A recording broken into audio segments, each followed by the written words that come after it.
اشرح لي صدري ويسر لي أمري واحلل عقدة من لساني يفقهوا قولي. الحمد لله وحده والصلاة والسلام على من لا نبي بعده وعلى آله وأصحابه الذين أوفوا عهده. أما بعد فأعوذ بالله من الشيطان الرجيم. بسم الله الرحمن الرحيم. واتبع سبيل من أناب إلي. صدق الله العظيم وصدق رسوله النبي الكريم الأمين. إن الله وملائكته يصلون على النبي يا أيها الذين آمنوا صلوا عليه وسلموا تسليما. الصلاة والسلام عليك يا سيدي يا رسول الله وعلى آلك وأصحابك يا حبيب الله. مولاي صل وسلم دائما أبدا على حبيبك خير الخلق كلهم منزه عن شريك في محاسنه فجوهر الحسن فيه غير منقسم. محمد تاج رسل الله قاطبة محمد صادق الأقوال والكلم. محمد ذكره روح لأنفسنا محمد شكره فرض على الأمم. رب صل وسلم دائما أبدا على حبيبك خير الخلق كلهم. اللہ تبارک و تعالی جل جلالہ وعم نوالہ واتم برہانہ وعظم شانہ وجل ذکرہ وعز اسمہ کی حمد و ثنا اور حضور سرور کائنات مفخر موجودات زینت بزم کائنات دستگیر جہاں غم گسار زمان سید سربراں حامی بے قسم قائد المرسلین خاتم النبیین احمد مجتبی جناب محمد مصطفیٰ صلی اللہ علیہ وآلہ وصحبہ وبارک وسلم کے دربار گہر بار میں ہدیہ درود و سلام عرض کرنے کے بعد نہایت ہی معزز و محتشم سامعین حضرات، رب ذوالجلال کے فضل اور توفیق سے آج ہماری گفتگو کا موضوع ہے صحابی رسول صلی اللہ علیہ وسلم کا فرمان، حجیت قول صحابی رضی اللہ تعالی عنہ. ہمارے نزدیک کسی حکم کو ثابت کرنے کے لیے جن دلائل کی ضرورت ہوتی ہے ان میں سر فہرست قرآن ہے، اور قرآن مجید کے بعد سنت رسول صلی اللہ علیہ وسلم ہے، اس کے بعد اجماع امت ہے، اور اس کے بعد قیاس ہے. قول صحابی رضی اللہ تعالی عنہ کے بارے میں بحث اس لیے لازم ہے کہ قرآن مجید برہان رشید جو ہماری طرف منقول ہو کے پہنچا نقل متواتر کے ساتھ، تو سب سے پہلی جماعت جنہوں نے قرآن مجید کو روایت کیا، تلاوت کی، آگے منتقل کیا، وہ جماعت صحابہ کرام رضی اللہ تعالیٰ عنہ کی جماعت ہے. اس لحاظ سے بھی ان کے قول اور ان کے فرمان کا جامع ہونا اور لائق یقین ہونا، اس پر ہمارا ایمان ضروری ہے. اور اس کے علاوہ قرآن مجید کی آیات کی تفسیر کے لحاظ سے سید عالم نور مجسم شفیع معظم صلی اللہ علیہ وسلم کے فرمان کی شرح کے لحاظ سے صحابہ کرام علیہم رضوان کے فیصلے ہمارے لیے بڑی اہمیت کے حامل ہیں، چونکہ یہ وہ مقدس جماعت ہے جنہوں نے براہ راست قرآن و سنت کے سرچشمے سے پانی پیا ہے اور اپنی پیاس بجھائی ہے، اور سید عالم نور مجسم شفیع معظم صلی اللہ علیہ وسلم کے چہرہ پر نور کو دیکھ کر دین کو سمجھا ہے۔ یہ وہ مقدس جماعت ہے کہ جنہوں نے سید عالم نور مجسم شفیع معظم صلی اللہ علیہ وسلم کی تربیت کے زیر سایہ رہ کے پرورش پائی ہے، روحانی مقام حاصل کیا ہے۔ یقیناً آج ان کے اقوال بھی ہمارے لیے ایک بہت بڑا سرمایہ ہے، اور ائمہ کی ایسی جماعتیں ہیں کہ جنہوں نے کئی جلدوں کی کتابیں صحابہ کرام علیہم رضوان کے اقوال کو جمع کر کے مرتب کی ہیں، اور اقوال صحابہ رضی اللہ تعالیٰ عنہم اس امت کا وہ سرمایہ اور وہ سوغات ہے کہ جس کے اندر ہمارے لیے قرآن و سنت کی سب سے جامع تشریح اور صحت مند استدلال موجود ہے۔ قرآن مجید برہان رشید میں اس سلسلہ میں متعدد آیات میں ہماری رہنمائی کی گئی ہے۔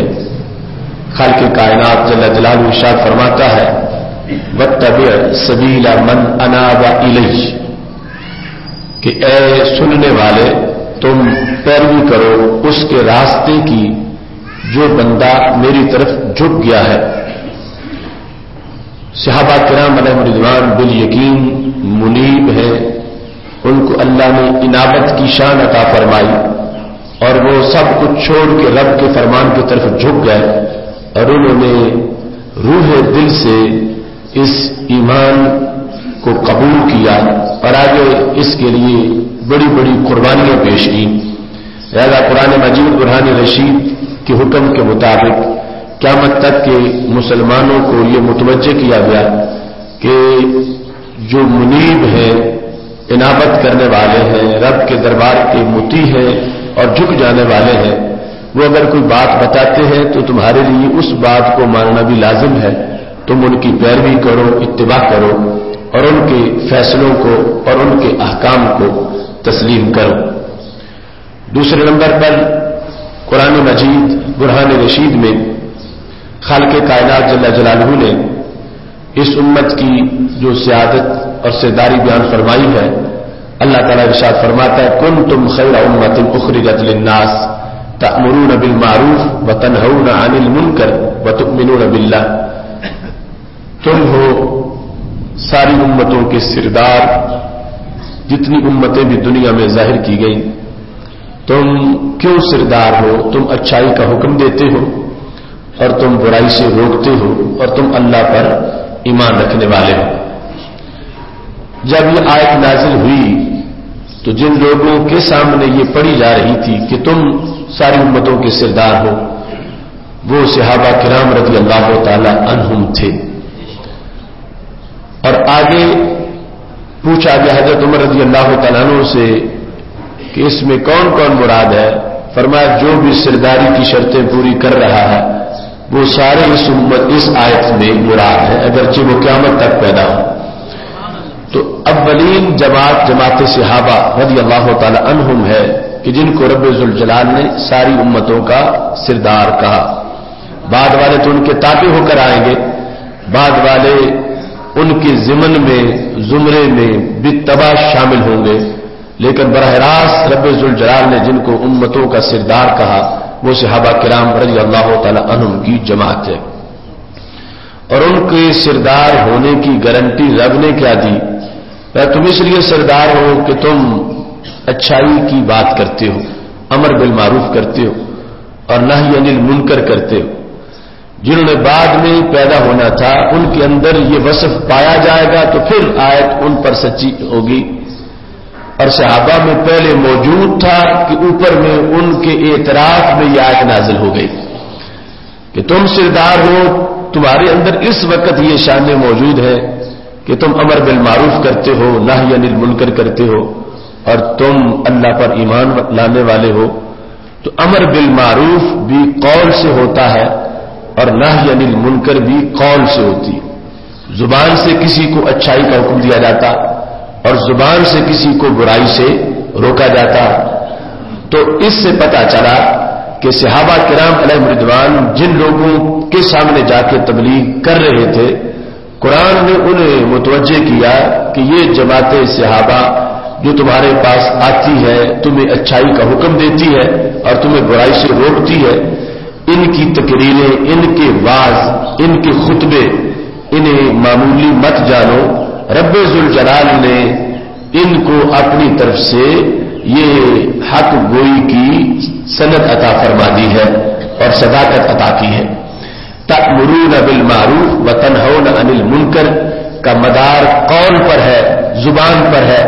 اس کے علاوہ بھی اس کے طریقے ہیں، مثلا ہاتھ سے برائی کو روکنا، مگر جو رائج اور بالعموم ہے وہ یہ طریقہ کہ تبلیغ کرو. جب رسول اللہ صلی اللہ علیہ وسلم نے حضرت علی رضی اللہ تعالیٰ عنہ کو بھیجا، فرمایا لَإِن يَهْدِيَ اللَّهُ بِكَ رَجُلًا وَاحِدًا خَيْرٌ لَكَ مِنْ حُمْرِ النَّعَامِ. اے علی، تلوار چلانے سے پہلے تبلیغ کرو. اگر تمہاری تبلیغ سے ایک بندہ بھی سیدھا ہو گیا تو پوری دنیا کے صدقے سے بڑا ثواب مل جائے گا. اس ساتھ پتہ چلا کہ امر بالمعروف اور نہی عن المنکر کا جو اولین اور جامع اور مؤثر طریقہ ہے وہ یہ ہے کہ زبان سے سمجھایا جائے، یعنی اس میں قول کا تعلق ہے.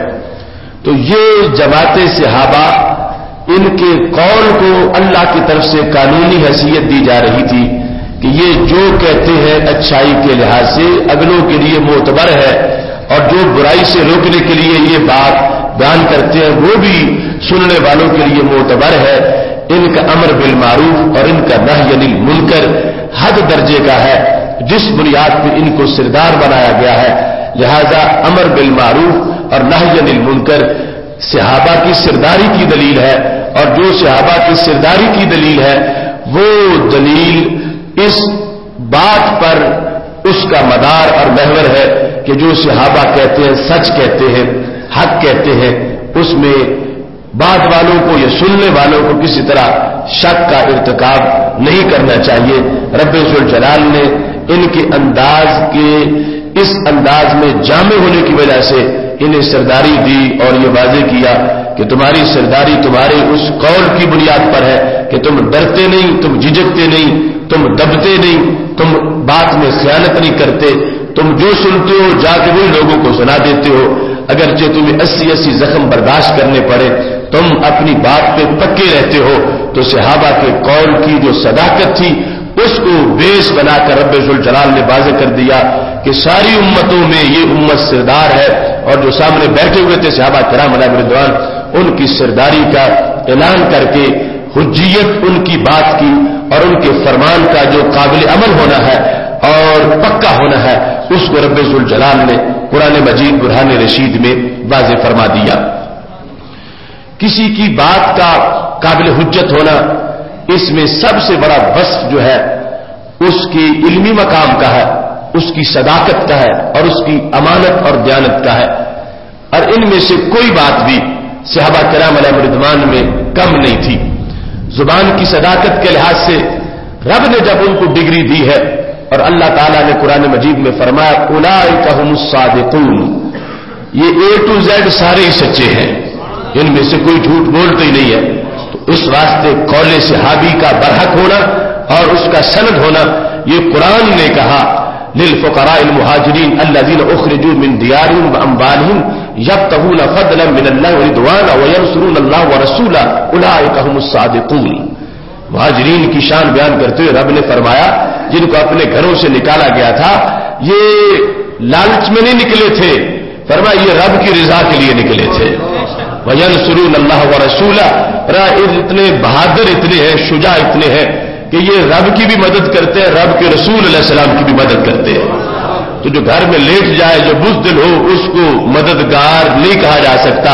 رب نے کہا کہ یہ اللہ کی مدد کرتے ہیں، یعنی اللہ کے دین کی مدد کرتے ہیں، ورسولہ، اور اللہ کے رسول صلی اللہ علیہ وسلم کی مدد کرنے والے ہیں. یہ کون ہے؟ اولئک هم الصادقون، یہ سارے ہی سچے لوگ ہیں.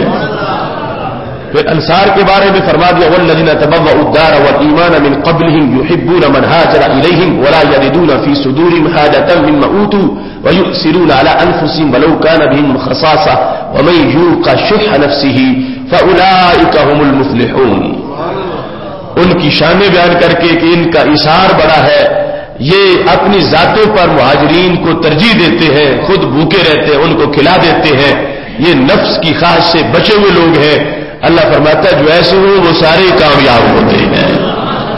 تو جن کی کامیابی حتمی ہے، جن کی صداقت حتمی ہے، تو پھر ان کی بات بھی حتمی بات ہے، ان کا قول حتمی قول ہے۔ اس بنیاد پر قرآن مجید جا بجا یہ واضح کر رہا ہے کہ بعد والوں ان کی باتوں پہ شک نہ کرنا، ان کی قول پر مہر رب کی عرش نے لگائی ہوئی ہے۔ سید عالم نور مجسم شفیع معظم صلی اللہ علیہ وسلم نے یعنی ایسی تربیت کی، اس انداز میں ان کو سمجھایا۔ اب قول کے لحاظ سے علمی مقام دیکھنا ہے تو یہ بات یقیناً برسر عام بلا خوف تردید کہی جا سکتی ہے۔ ہم 1000 سال کی زندگی پالیں، ہر سال میں ہم لاکھ کتاب پڑھیں، تو پھر بھی ہم اس ایک گھڑی کا مقابلہ نہیں کر سکتے جس گھڑی میں صحابہ کرام علیہم رضوان کو سرکار کے چہرے کا دیدار ہو رہا تھا۔ اس دیدار سے جو انہیں انکشاف ہوا، اس دیدار سے جو ان کے دل میں نور بھرا، اس دیدار سے جو ان کا علمی مقام اونچا ہوا، اس دیدار سے جو انہیں معرفت ملی، اور اس دیدار کی بنیاد پر جو ان کے معارف میں اضافہ ہوا، وہ ہمیں ہزاروں سالوں میں بھی میسر نہیں آ سکتا۔ تو قول کی صداقت بھی ہے، اور قول علم پر مبنی ہے، قول معرفت پر مبنی ہے، اور یہ بات بھی اللہ کے فضل سے ہمارے حصے میں ہی آئی ہے۔ دوسرے لوگوں نے یہاں پر بھی ڈنڈی مار دی، یہاں تک کہ وحید الزمان نے ابن ماجہ کی ترجمے اور شرح میں یہ لکھ دیا، جو غیر مقلدین جس کو اپنا نواب کہتے ہیں، اس نے کہا کہ ہماری 2 کتابیں ہیں جو وہ بندہ پڑھ لے وہ علم میں صحابہ کے برابر ہو جاتا ہے، بلکہ بڑھ بھی جاتا ہے۔ یعنی ابن ماجہ جیسی کتاب کی شرح کے اندر بھی عام رسالے کی بات کی، اس نے یہ لکھ دیا کہ نیل المرام ہماری کتاب ہے، یہ پڑھ لے، اس کے ساتھ ایک دوسری کتاب، اتنی دونوں کتابیں جو یہ پڑھ لے وہ علم میں صحابہ کے برابر ہو جاتا ہے، اگر یہ اس کے یہ کہ بڑھ بھی جاتا ہے۔ تو یہ ان لوگوں کی حیثیت ہے، ہمارے نزدیک جو ہے یہ طے شدہ بات ہے کہ سید عالم نور مجسم شفیع معظم صلی اللہ علیہ وسلم کی صحبت میں حالت ایمان میں جس نے چند لمحے گزارے ہیں، ہماری صدیاں اس کے کسی ایک لمحے کا بھی مقابلہ نہیں کر سکتی۔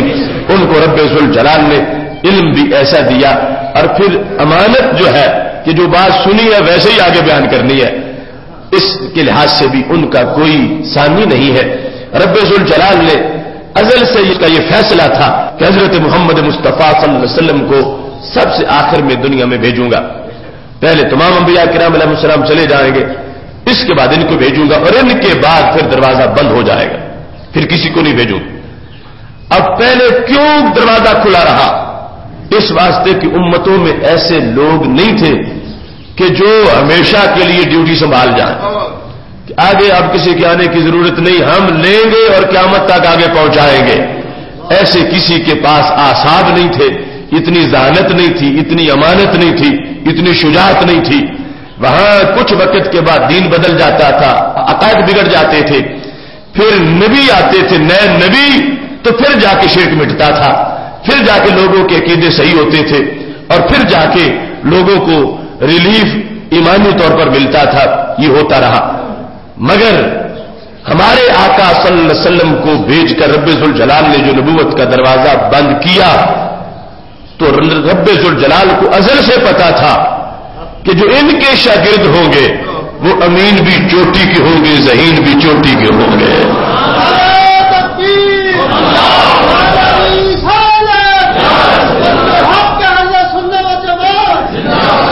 یعنی یہ لوگ جو حضرت صدیق اکبر، حضرت عمر فاروق، حضرت عثمان غنی، حضرت علی مولا شیر خدا رضی اللہ تعالی عنہم، حضرت طلحہ، حضرت زبیر، حضرت ابی بن کعب، حضرت زید بن ثابت، حضرت معاذ بن جبل رضی اللہ تعالی عنہم جیسے لوگ اللہ نے ازل سے ان کو چنا ہوا تھا۔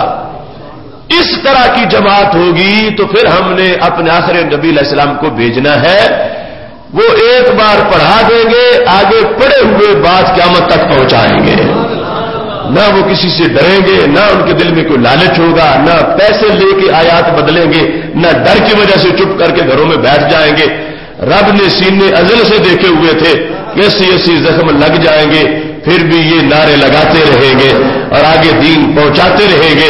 اس واسطے جماعت صحابہ کی فقاہت، ان کی سوچ، ان کی فراست، ان کی دیانت، امانت، شجاعت، یہ رب نے پہلے نمبر پہ چیک کی ہوئی تھی اور پھر ان کو نبی علیہ الصلوۃ والسلام کا امتی بنایا ہے اور ان کے ہوتے ہوئے سرکار کو بھیجا ہے. یہ ازل کا رب ذوالجلال کا فیصلہ تھا. جو سمجھنے والے ہیں وہ ذہین بھی ہو، امین بھی ہو، اس بنیاد پر یہ ماننا پڑے گا کہ رب کے ازلی فیصلے کے مطابق ہمیں یہ یقین رکھنا چاہیے کہ جن کے سپرد رب نے پورا دین کر دیا کہ اب نیا نبی نہیں آئے گا، اب تم نے ہی اس کی حفاظت کرنی ہے. سید عالم نور مجسم شفیع معظم صلی اللہ علیہ وسلم کو بھیج کر آگے جماعت صحابہ ہے جنہوں نے دین پہ پہرا دیا ہے. سرکار سے رب نے پوچھا تھا، جانتا بھی تھا. خیر عبدن کے الفاظ بخاری شریف میں موجود ہے کہ اللہ نے اختیار دیا، میرے محبوب چاہو تو زمین پر ہمیشہ رہو قیامت تک کے لیے، ہمیشہ کے لیے، اور چاہو تو میرے پاس آ جاؤ. یہ لفظ ہے ان اللہ خیر عبدن. ہمارے نبی علیہ الصلوۃ والسلام نے تقریر میں یہ کہہ دیا ان اللہ خیر عبدن، رب نے ایک بندے کو اختیار دیا ہے.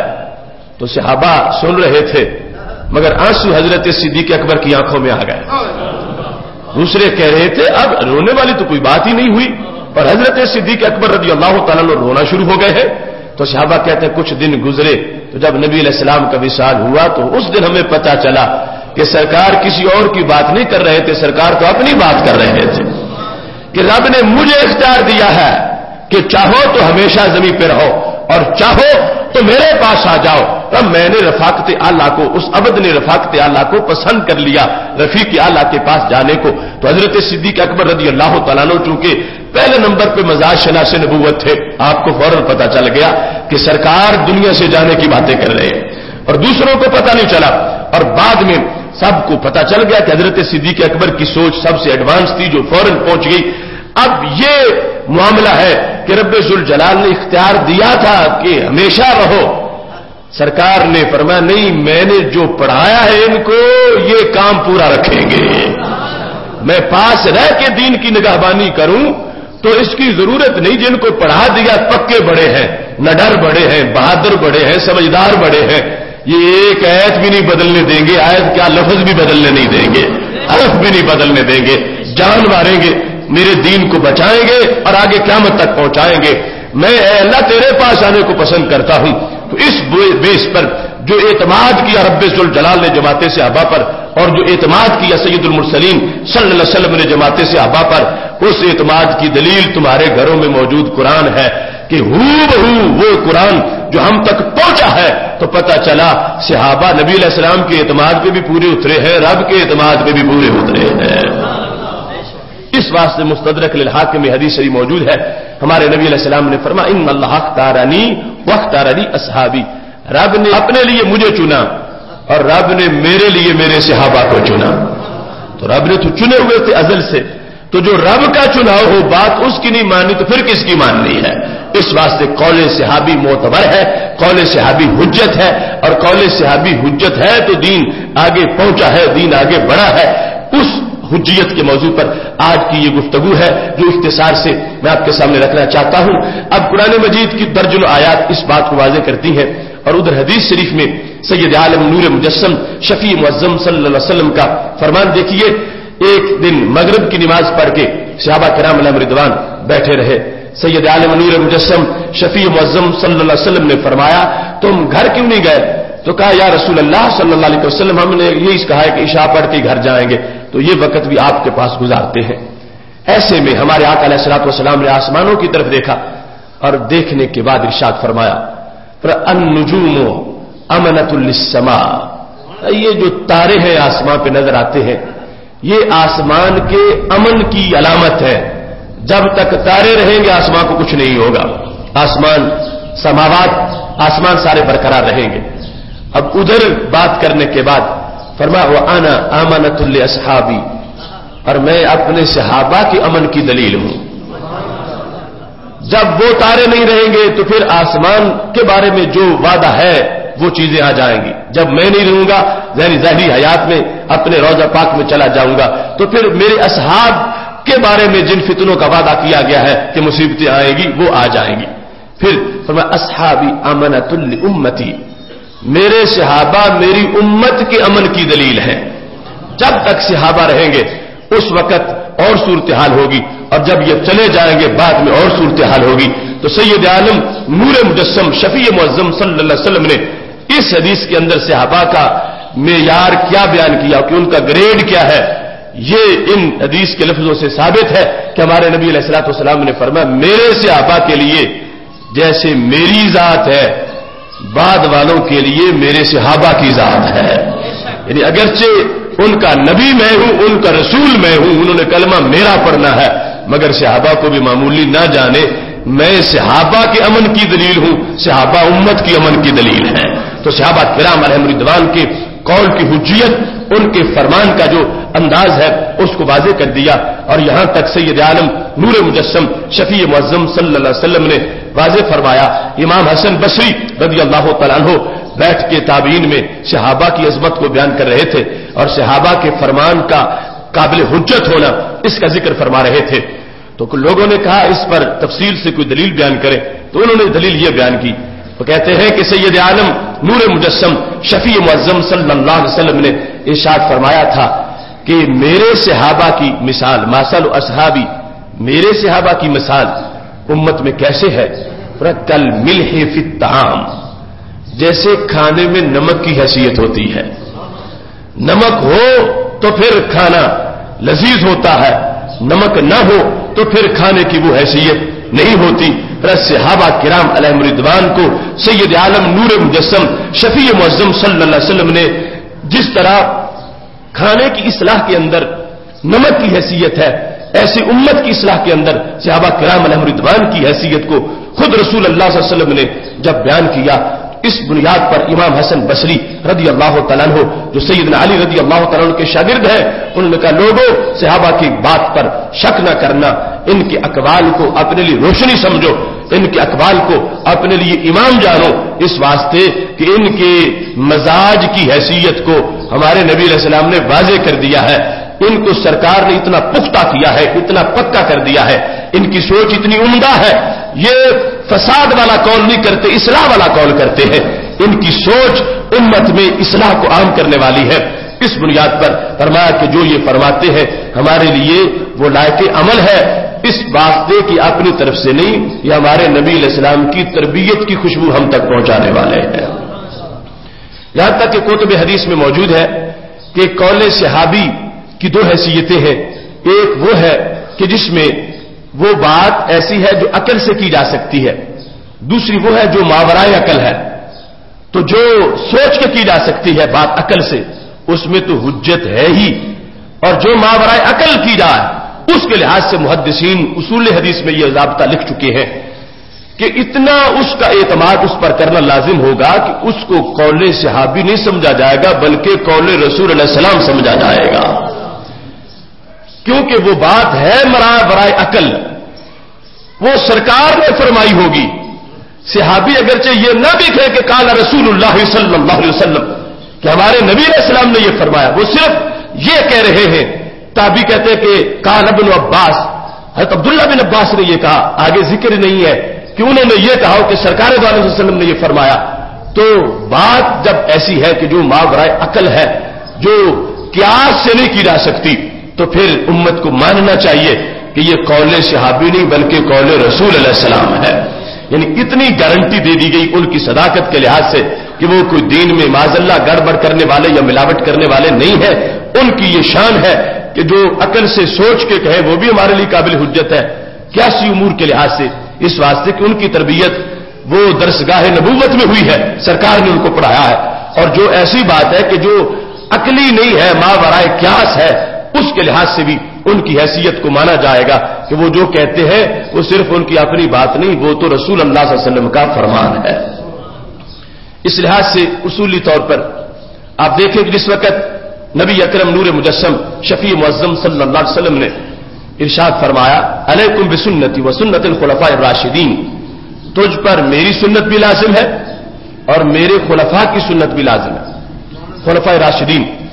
اور صرف یہاں تک نہیں، پھر اصحابی کا نجوم، بیہم اقتدیتم اہتدیتم، میرے صحابہ ستاروں کی طرح ہے، تم جس کی اقتداء کرو گے تمہیں اسی سے ہدایت مل جائے گی۔ اور حضرت معاذ بن جبل رضی اللہ تعالیٰ عنہ کو جب یمن کا قاضی بنایا تھا تو پوچھا بما تقضی یا معاذ، یا معاذ تم فیصلے کیسے کرو گے؟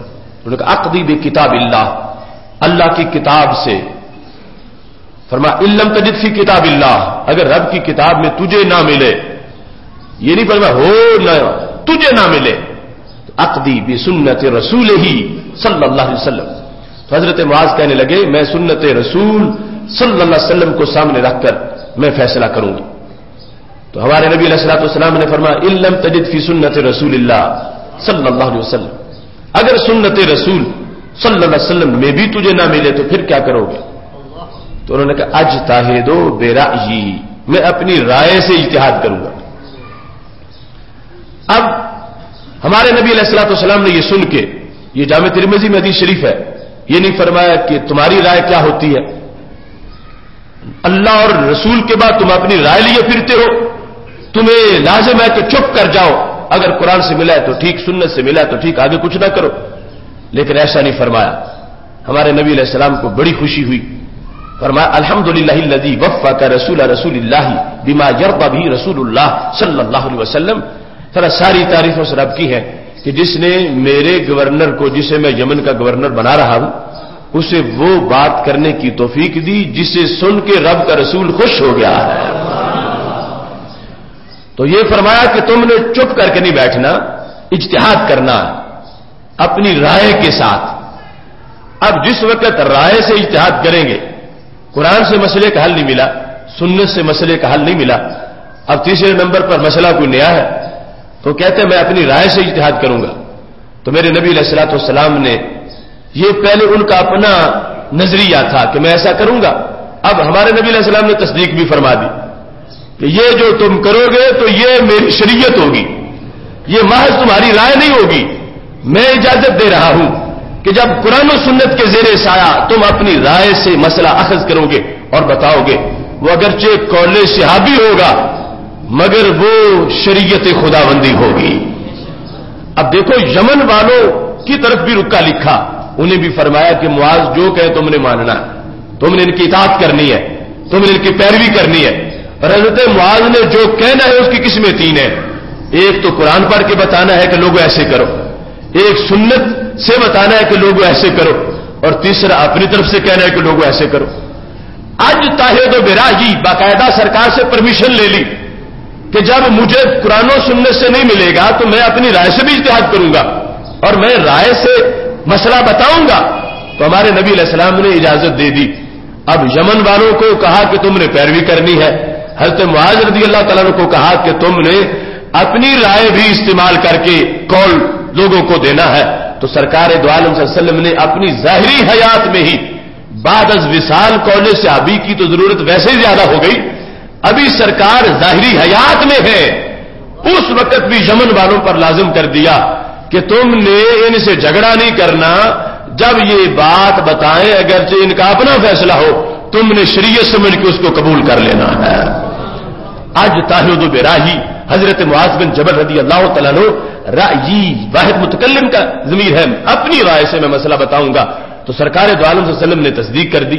اب یہ حدیث تقریری بن گئی، سرکار دو عالم صلی اللہ علیہ وسلم نے فرما دیا تو سرکار دو عالم صلی اللہ علیہ وسلم کی طرف سے یہ تصدیق بھی ہو گئی، اور نبی اکرم نور مجسم صلی اللہ علیہ وسلم کی طرف سے یہ قول بھی سامنے آ گیا، سرکار کا اپنا قول کہ میرے صحابی ان کی تم نے بات ماننی ہے، یہ جو تمہیں مسئلہ بتائیں گے تم نے آگے یہ شرط نہیں لگانی چونکہ تم قرآن کی آیت نہیں پڑھ رہے، چونکہ تم سنت نہیں پیش کر رہے تو ہم تمہاری بات نہیں مانیں گے، رنی تم نے ان کی بات ماننی ہے۔ اس واسطے یہ ان کی ڈیوٹی ہے کہ انہوں نے قیاس وہاں کرنا ہے جہاں اجازت ہوگی، شرطیں ہوں گی، پوری ہوگی تو پھر یہ اپنی رائے سے اجتہاد کریں گے، مگر تم نے ان سے یہ ڈیمانڈ نہیں کرنی کہ آیت پڑھو گے تو پھر مانیں گے، حدیث پڑھو گے تو پھر مانیں گے۔ اور جب یہ آیت اور حدیث میں مسئلہ نہیں بھی ہوگا اور یہ اپنی رائے سے اجتہاد کر کے تمہیں بتائیں گے تو تم پہ لازم ہے کہ تم نے ان کے قول کا بھی احترام کرنا ہے۔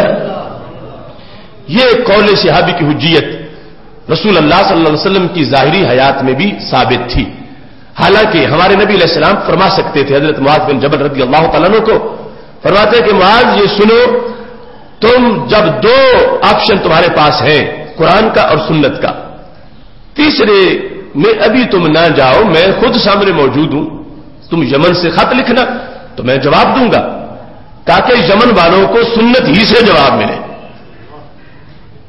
تم خط لکھنا، ہو سکتا تمہارے بعد قرآن کی کوئی آیت اور جو اترے جو تمہیں نہیں آتی، کیونکہ قرآن تو بھی نازل ہو رہا تھا، جو تمہارے پاس قرآن ہے اس میں وہ مسئلہ نہ ہو، جو بعد میں اترا ہے اس میں وہ مسئلہ ہو، تو تم خط لکھنا تاکہ ہم نئی جو آیت اترے گی بعد میں اس کے بارے میں مسئلے کا حل بتا دیں گے، یا میں اپنی سنت سے، میں جو نبی ہوں تو میں مسئلہ بیان کروں گا کہ یہ ایسے ہونا چاہیے۔ لیکن سرکار دو عالم صلی اللہ علیہ وسلم نے یہ حکم ہی نہیں فرمایا، نہ یہ فرمایا کہ آیت کے لیے خط لکھنا، نہ یہ فرمایا کہ سنت کے لیے خط لکھنا۔ فرمایا نہیں، تم قرآن و سنت کو سامنے رکھ کے اجتہاد کر کے مسئلہ بتا دینا، یہی میرے رب کی شریعت کا حصہ ہوگا۔ اتنی حیثیت ہے قول صحابی کی، اتنا اعتماد کیا میرے نبی علیہ الصلوۃ والسلام نے ان پر، صحابی پر اتنا اعتماد کیا، اور لوگوں کے پاس بیٹھنے والے ان کے حواری، اور لوگوں کے پاس بیٹھنے والے ان کے مخلص صحابہ، ہماری مخلص صحابی کے لفظ میں بولا جاتا ہے، وہ بھی ان کی حیثیت وہ نہیں تھی جو حضرت معاذ بن جبل رضی اللہ تعالیٰ عنہ اور یہ ان صحاب کی حیثیت تھی۔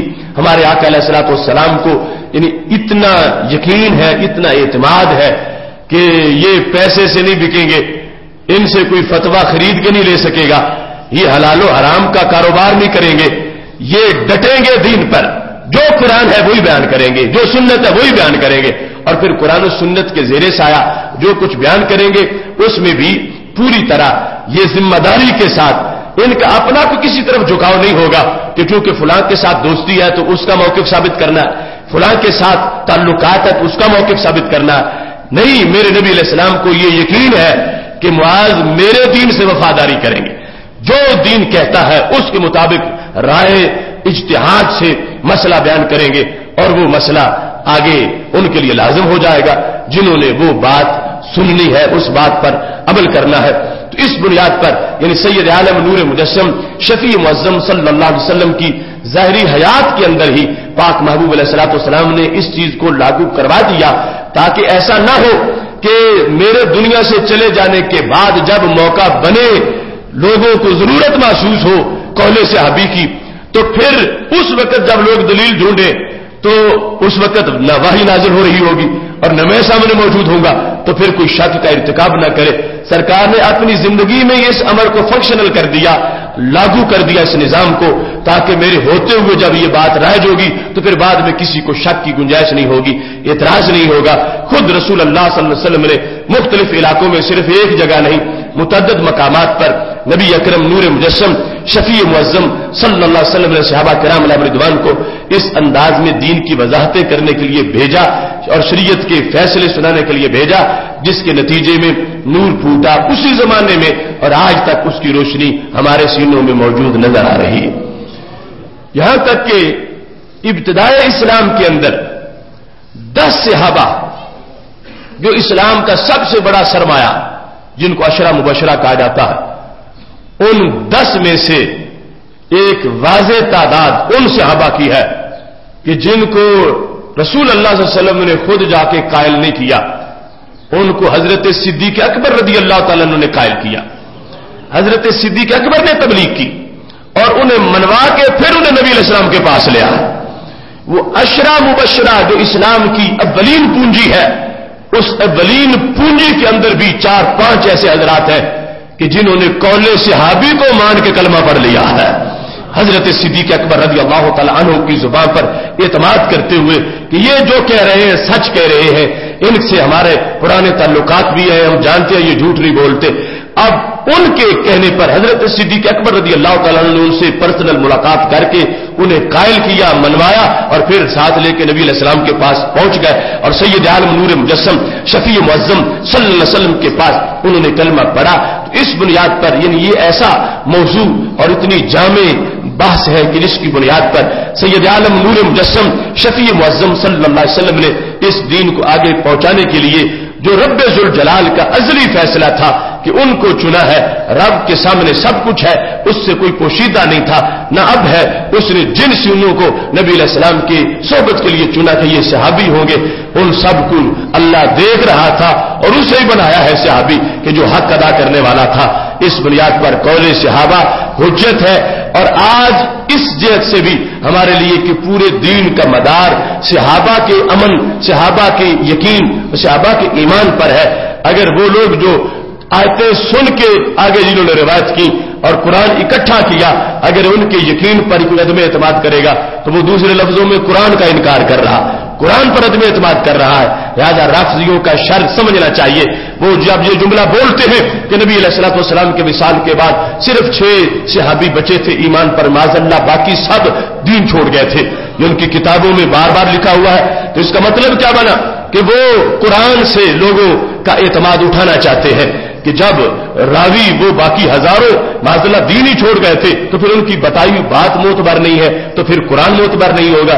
اس بنیاد پر قرآن سے اعتماد اٹھانے کے لیے, چونکہ ان کا نظریہ ہے کہ اصل قرآن امام مہدی کے پاس ہے رضی اللہ تعالیٰ عنہ, وہ آئیں گے تو پھر قرآن آئے گا.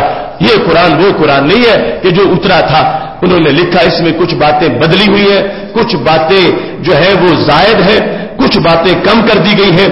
یہ ان کا نظریہ ہے. تو وہ اپنے غلط نظریے کو تقویت دینے کے لیے صحابہ پہ جرا کرتے ہیں, صحابہ پہ تنقید کرتے ہیں اور قول صحابی کو معاذ اللہ چیلنج کرنا چاہتے ہیں. تو جو قرآن مانتا ہے وہ صحابہ کے ایمان کے بغیر قرآن کو مان ہی نہیں سکتا. اس واسطے کہ فَإِنْ آمَنُوا بِمِثْلِ مَا آمَنْتُمْ بِهِ فَقَدِ اهْتَدَوْا, رب ذوالجلال نے جو ہمارے لیے معیار بیان کیا وہ صحابہ کے ایمان کو معیار بیان کیا. اسی کی وجہ سے ہمارا ایمان آ بھی سکتا ہے اور آ جانے کے بعد ایمان برقرار بھی رہ سکتا ہے. محتشم سامعین حضرات, قول صحابی کے لحاظ سے ہی آگے جب اجتہاد اور فقاہت کے مزید دروازے کھلے تو اسی چیز کو پیش نظر رکھ کے آگے اصول وضع کیے گئے اور جیورسپروڈنس اور فقہ کی تدوین کی گئی, جو اس امت کی شان ہے, جو اور کسی امت کے پاس ایسی پونجی, ایسا سرمایہ نہیں ہے. جب تدوین کا مرحلہ شروع ہوا تو امام اعظم ابو حنیفہ رحمہ اللہ تعالی فقہ کی تدوین کرنے لگے, اور تدوین کے لحاظ سے جب آپ نے یہ کام شروع کیا تو آپ کے خلاف پراپوگنڈا شروع ہو گیا کہ ابو حنیفہ معاذ اللہ دین کو بدل رہے ہیں, اور یہ پراپوگنڈا دربار شاہی تک پہنچ گیا. ابو جعفر منصور کے پاس جا کر کسی نے شکایت لگائی کہ امام ابو حنیفہ دین بدل رہے ہیں. تو ابو جعفر منصور نے حضرت امام اعظم ابو حنیفہ رحمہ اللہ تعالیٰ کو اپنے دربار میں طلب کیا. المیزان الکبریٰ امام عبد الوہاب شعرانی کی اور دیگر کتابوں میں, تاریخ بغداد وغیرہ میں موجود ہے. جب امام اعظم ابو حنیفہ رحمہ اللہ تعالیٰ کو ابو جعفر منصور نے بلایا اور کہا کہ آپ کے بارے میں یہ کہا جا رہا ہے کہ آپ دین بدل رہے ہیں, فقہ کی صورت کے اندر کوئی ایسی چیز تیار کر رہے ہیں, تو اس میں آپ بیان کریں کہ آپ کا لائحہ عمل کیا ہے, آپ فقہ کیسے مرتب کر رہے ہیں, کس چیز کو فقہ کہتے ہیں. تو حضرت امام اعظم ابو حنیفہ رحمہ اللہ تعالی نے فرمایا کہ جب بھی میرے پاس کوئی مسئلہ آتا ہے, انما اعمال اولا بکتاب اللہ, سب سے پہلے میں وہ مسئلہ کتاب اللہ سے ڈھونڈتا ہوں, پھر ثم بسنت رسول اللہ صلی اللہ علیہ وسلم, اس کے بعد میں سنت رسول صلی اللہ علیہ وسلم سے اس مسئلے کو تلاش کرتا ہوں, اور اگر مجھے وہاں بھی نہ ملے پھر میں اپنی رائے کو اجازت نہیں دیتا.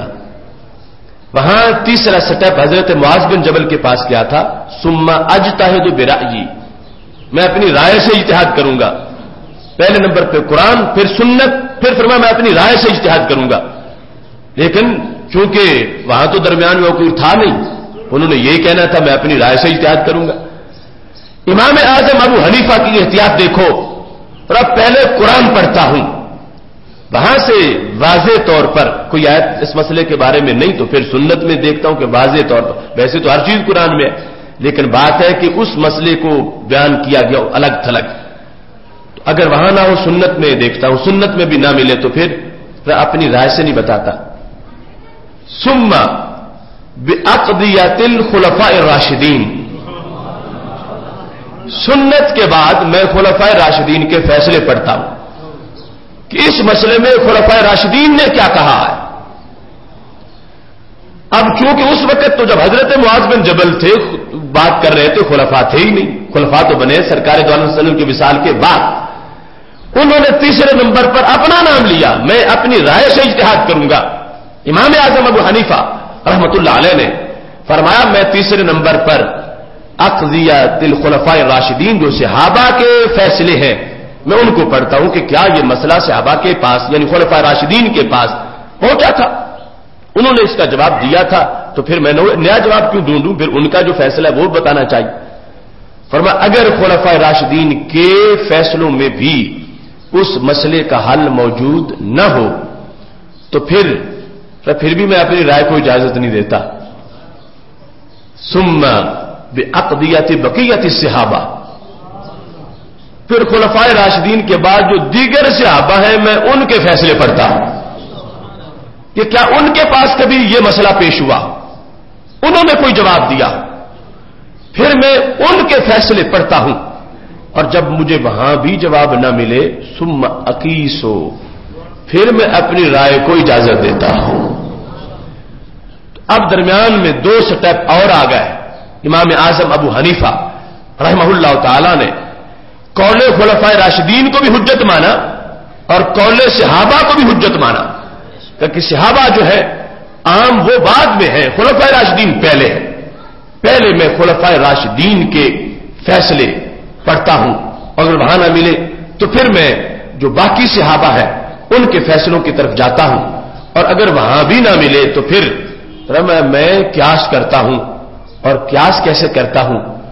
فرمایا میں جو مطلوب ہے اس کو منطوق پر قیاس کر لیتا ہوں، قرآن و سنت کے علوم کے زیر سایہ، قرآن و سنت کے علوم کے زیر سایہ میں قیاس کرتا ہوں کہ جو چیز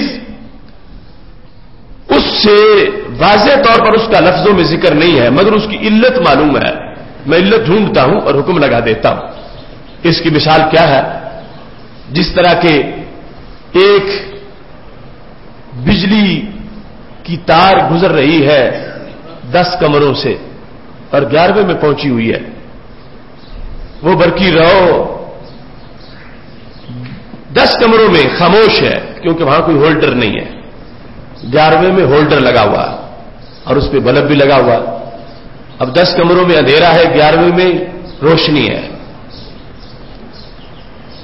اب وہ روشنی جو 11ویں میں ہے، جس شخص کو پتہ نہ ہو کہ ایسی طاقت تو 10 میں بھی موجود ہے، صرف ہولڈر لگانا چاہیے اور بلب لگانا چاہیے، اب وہ یہی سمجھتا رہے گا کہ صرف ایک کمرے میں ہی ہے۔ اب تو ہر طرف بجلی آ گئی ہے، جب پہلے آئی تھی اس وقت تو کئی لطیفے لوگوں کو معلوم ہی ہے اس کے۔ اب جس کو پتا ہے تو وہ 10 کمروں میں ہولڈر لگائے گا، بلب لگائے گا، تو اب کوئی فرق رہ جائے گا؟ جیسے 11ویں میں روشنی تھی ایسے ہی 10 میں بھی ہو جائے گی۔ بلا تمثیل اللہ کے قرآن کی آیت اتری ایک حکم کے بارے میں، یہ یوں سمجھو کہ وہاں بلب لگا ہوا ہے ایک کا، باقی جس بیس پر وہ روشنی ہے وہ بیس اور جگہ بھی موجود ہے۔ تو مجتہد کا اتنا کام ہے، وہ کوئی نیا دین نہیں بناتا، رائے سے وہ کوئی نیا کچھ نہیں گھڑتا، وہ صرف ہولڈر لگا کے بلب لگا دیتا ہے، تو نیچے جو روشنی ہے وہ ظاہر ہو جاتی ہے، روشنی نظر آنا شروع ہو جاتی ہے۔ اب جیسے بجلی کے معاملے میں جو الیکٹریشین ہے یا جس کو پتا ہے کہ یہ ایسا ہو سکتا ہے، ایک ان پڑھ بندہ جو دیہات میں رہا ہو اور اس کو پتہ ہی نہ ہو کہ بجلی ہوتی کیا ہے، وہ تو ایک بلب کو روشن سمجھے گا اور باقی 10 کو اندھیرے ہی جان رہا ہوگا۔ ایسے ہم جیسے لوگ ایک آیت سے جس شان وقت میں اتری جس مسئلے میں وہی سمجھتے ہیں، لیکن مجتہد کا کمال ہوتا ہے کہ وہ علت ڈھونڈ لیتا ہے اور بلب لگا دیتا ہے اور سارے مسئلے روشن ہو جاتے ہیں۔ یعنی امام اعظم ابو حنیفہ نے جو 5 لاکھ مسائل قرآن سے حل کیے تو طریقہ یہی تھا کہ آیت اتری ایک مسئلے میں، علت اس کی کہیں اور بھی موجود تھی، اور جہاں جہاں سینکڑوں جگہوں پہ وہی علت موجود تھی، امام صاحب نے وہاں بلب لگا دیا اور وہ مسئلہ بھی ثابت بالقرآن نظر آنے لگا کہ یہ بھی قرآن سے ثابت ہے، یہ بھی قرآن سے ثابت ہے، یہ بھی قرآن سے ثابت ہے، حالانکہ وحی تو ایک واقعے پر اتری تھی، ہر ایک کے بارے میں اتری نہیں تھی۔ تو یہ ہے علت کو دیکھ کے حکم لگانا۔ اس واسطے ہم یہ کہتے ہیں کہ جو قیاس ہوتا ہے یہ مثبت حکم نہیں ہوتا، یہ مظہر حکم ہوتا ہے۔ حکم پہلے تھا لیکن چھپا ہوا تھا، مجتہد کے قیاس اور رائے نے اس حکم کو ظاہر کر دیا۔ اب گھڑا پانی کا بھرا ہو، اوپر ڈھکن ہو، تو ڈھکن اتارا جائے تو یہ نہیں کہ آپ نے نیا بھرا ہے، اس میں نہیں بھرا تھا، پہلے تم نے صرف ظاہر کر دیا ہے کہ اس میں پانی موجود ہے۔ سب کچھ پہلے آیا ہوا تھا شریعت میں، مگر اوپر پتہ نہیں چل رہا تھا کہ حکم یہاں بھی یہی ہے۔ تو مجتہد کے سینے کا کمال یہ ہے کہ وہ حکم کو ظاہر کرتا ہے، ثابت رب نے کیا ہوا ہے لیکن اوپر ابھی پردہ تھا تو مجتہد نے وہ پردہ ہٹا دیا ہے۔ اس واسطے آج جو طبقہ فقہ کے خلاف بک بک کرتا ہے وہ بھی بالکل دین سے فارغ ہے، جیسے وہ رافضی قرآن سے اعتماد ہٹانا چاہتے ہیں، ایسے یہ قرآن کی تعلیمات سے اعتقاد لوگوں کا ذہن ہٹانا چاہتے ہیں کہ دیکھو یہ گڑی ہوئی باتیں لوگوں کی جس کو فقہ کہا جاتا ہے۔ نہیں، یہ گڑی ہوئی اس لحاظ سے نہیں ہے، اگرچہ مرتب فقہ نے کی ہے مگر حکم قرآن کا تھا، عام لوگوں کو نظر نہیں آ رہا تھا۔ مجتہد نے اوپر سے پردہ ہٹا کے لوگوں کو ہولڈر لگا کے بلب لگا کے دکھا دیا ہے کہ قرآن کا فیض تھوڑا نہیں، کروڑوں مسئلوں کا حل قرآن میں موجود ہے۔ اس کی بیس میں وہ قول صحابی ہے کہ جس سے آگے وضاحتیں ہوتی ہیں، مگر یہ یاد رکھیں کہ ہر بندہ یہ کہے کہ میں بھی پھر رائے دے لیتا ہوں دین میں بھی اجتہاد کر لیتا ہوں، تو پھر تو نیا فتنہ ہوگا۔ ہاں، یہ کام ہولڈر لگا کے بلب وہ لگائے گا جس کو پتا ہے کہ کیسے لگایا جاتا ہے، اور جو اناڑی ہو وہ لگائے گا تو لٹک جائے گا، اور اس کو جو چھڑائے گا وہ بھی لٹک جائے گا۔ ہر سینہ نشیمن نہیں جبریل امی کا، ہر فکر نہیں طائر فردوس کی سیاد، وہ فکر خدا داد سے روشن ہے زمانہ، آزادگی افکار ہے ابلیس کی ایجاد۔ یہ جو فکری دہشت گردی ہے، فکری آوارہ گردی ہے، اس کی اجازت شریعت نہیں دے رہی کہ کوئی کہے رائے اور اجتہاد کی اجازت ہے تو پھر سارے کر لے، پھر سارے نہیں کر سکتے۔ جن میں شرائط موجود ہوگی، جن میں صلاحیت موجود ہوگی، جن کا تقوی، پارسائی، علوم میں معرفت، علم و حکمت کے اندر مقام، یہ سب کچھ ہوگا تو پھر جا کر ایسا کرے گا تو وہ نور کو پھوٹے گا، ورنہ خود بھی لٹک جائے گا اور اس کے چھڑانے والے بھی لٹک جائیں گے۔ جس کو پتہ ہی نہیں ہے کہ امت کا مزاج کیا ہے، افکار صحابہ کیا ہے، اور اس کے بعد افکار تابعین کیا ہے، اور وہ ڈائریکٹ قرآن کے بعد آپ کہتا میں امام ہوں، خواہ وہ غامدی جیسا کوئی ملحد ہو یا ڈاکٹر نالائق جیسا کوئی نکما ہو، یہ پھر فتنوں کی بارش ہو جائے گی، فتنوں کی برسات ہو جائے گی۔ یہ ہے وہ کہ آزادی افکار ہے ابلیس کی ایجاد۔ ابلیس نے بھی کہا تھا کہ میں بھی اجتہاد کرتا ہوں، میں بھی رائے رکھتا ہوں، تو اس نے پہلی شرط کی خلاف ورزی کر دی۔ ہمارے نزدیک رائے وہاں دی جاتی ہے جہاں رب کا حکم نہ ہو، اللہ کے حکم کے مقابلے میں رائے نہیں دی جاتی۔ تو اس نے یہ دیکھے نہیں ابلیس نے کہ رب فرما جو رہا ہے کہ تو سجدہ کر، وہ آگے اپنی عقل پیش کرتا ہے، قیاس پیش کرتا ہے کہ وہ مٹی سے بنے، میں آگ سے بنا، آگ افضل ہے، مٹی ادنا ہے، تو حق بنتا ہے ادنا افضل کو سجدہ کرے، نہ کہ افضل ادنا کو سجدہ کرے۔ اب یہ رائے تھی، یہ قیاس تھا، مگر بدبخت دتکارا کیوں گیا؟ اس واسطے کہ اس نے سوچے نہیں کہ رائے دے کس کے سامنے رہا، رب کے حکم کے مقابلے میں رائے لے آیا ہے۔ تو ہمارے نزدیک قیاس کے لیے جو شرطیں ہیں، تو پہلی شرط یہ ہے کہ قیاس وہاں ہوگا جہاں نص نہیں ہوگی، اللہ کا حکم نہیں ہوگا، نبی علیہ السلام کا فرمان نہیں ہوگا، تو پھر قیاس آگے کیا جا سکتا ہے، ورنہ قیاس نہیں کیا جا سکتا۔ تو اس بنیاد پر یہ صحابہ کرام علیہم رضوان کے قول کی حجیت والا مسئلہ یہ واضح کیا فقہ میں چاروں اماموں نے، اور بالخصوص حضرت امام اعظم ابو حنیفہ رحمہ اللہ تعالی نے بار بار اس چیز کو لکھا، فرمایا میں لوگ کہتے ہیں کہ ابو حنیفہ جو ہے وہ رائے کی پیروی کرتا ہے، میں تو رائے کو نبی علیہ السلام رہی، میں تو صحابہ کے قول کے مقابلے میں بھی نہیں لاتا، صحابہ کا قول بھی میرے نزدیک رائے سے اعلیٰ ہے، میری رائے پر مقدم ہے، ان کے قول میں جو فیصلہ ہوگا میں اس کے مقابلے میں اپنی رائے پیش نہیں کروں گا، رائے کو روک کے رکھوں گا، قول صحابی کا ادب کروں گا، قول صحابی کا احترام کروں گا. اس واسطے حجیت قول صحابہ کل بھی ہمارا مذہب تھا اور آج بھی ہمارا مذہب اس سلسلہ میں موجود ہے. اور یہی وہ امور ہے کہ جن کے پیش نظر آج قانون اسلامی کی تشریح کی جا سکتی ہے اور اس کو بیان کیا جا سکتا. یہ بیمہ پالیسی کے بارے میں پوچھا گیا تو یہ یاد رکھیں کہ شریعت میں اس کے اندر بہت سی قباحتیں ہیں، اس کو بچنا چاہیے. اور جو اعلی حضرت کی کتاب احکام شریعت کا حوالہ دیا جاتا ہے وہ بالکل اس بیمہ پالیسی کے ساتھ اس کا کوئی تعلق نہیں ہے. اس کو دیکھ کر لوگ مت کسی غلط کام کی طرف متوجہ ہو. وہ اور معاملہ ہے اور یہ اور معاملہ ہے. اس کے ساتھ آج کے اس اجتماع میں 17 اپریل یہ اتوار والے دن لاہور میں مینار پاکستان پر استحکام پاکستان سنی کانفرنس کا انعقاد کیا جا رہا ہے. کل جنہوں نے پاکستان بنایا تھا آج وہ پاکستان بچانے کے لیے اکٹھے ہو رہے ہیں. اس واسطے 17 اپریل کو مینار پاکستان میں سنی اتحاد کونسل کے زیر اہتمام جو کانفرنس منعقد کی جا رہی ہے، ادارہ صراط مستقیم بھرپور طریقے سے اس میں شرکت کر رہا ہے. آپ تمام حضرات اس میں شریک ہوں اور انشاءاللہ 30 اپریل کو لاہور ریلوے اسٹیڈیم گڑی شاہو لاہور میں تیسرا عقیدہ توحید سیمینار اللہ کے فضل سے منعقد ہوگا. آپ اس کے لیے بھرپور کمپین کریں، دعوت دیں، لوگوں کو لے کر وہاں پہنچیں. اللہ سب کا حامی و ناصر ہو. الہی پر اثر میری دعا کر، بجاہ مصطفیٰ خیر الورا کر. خدا بندہ دعا میری یہی ہے، میرے ممتاز غازی کو رہا کر. وآخر دعوانا ان الحمد للہ رب العالمین.